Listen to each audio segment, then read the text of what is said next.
పట్టుదల కోసం ఇక్కడ విద్యార్థులందరూ గుమ్మగూడి విద్యార్థులు దీనికోసం మాట్లాడుతున్నాం. అందరూను ప్రిలిమ్స్ ముందే చిరంజీవి సార్ వీడియో వ్యాపార చిరంజీవి గారు ఎమ్మెల్సీ గారు ప్రిలిమ్స్ ముందే ఆయన వీడియో పెట్టి రాష్ట్రంలో లోపాల గురించి మాట్లాడారు. సో ప్రభుత్వం మారిన తర్వాత మేము వచ్చి మొత్తం అన్ని సెట్ చేస్తామన్నారు. ప్రభుత్వం ప్రిలిమ్స్ అందరూ రాసాం. ప్రిలిమ్స్ రాసిన తర్వాత పరీక్ష 1 సంవత్సరం పాటు పోస్ట్ పోన్ అయింది.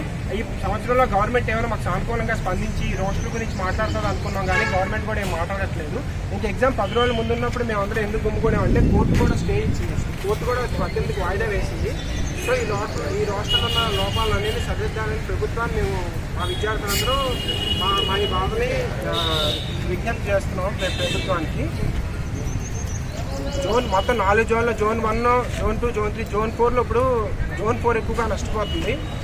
అందులో మ్యాక్సిమం ఉన్న రాష్ట్ర విధానం వల్ల ఏవైతే పోస్టులు ఉన్నాయో 8 DT పోస్టులు ఉంటే 5 వరకు ఉమెన్ రిజర్వేషన్కే వెళ్తున్నాయి. సో ఈ రాష్ట్ర విధానాన్ని మార్చాలని ఇక్కడ విద్యార్థులందరం కూడాను కలిసి నిర్ణయం తీసుకొని ప్రభుత్వానికి మేము మా తరఫున విజ్ఞప్తి చేస్తున్నాం.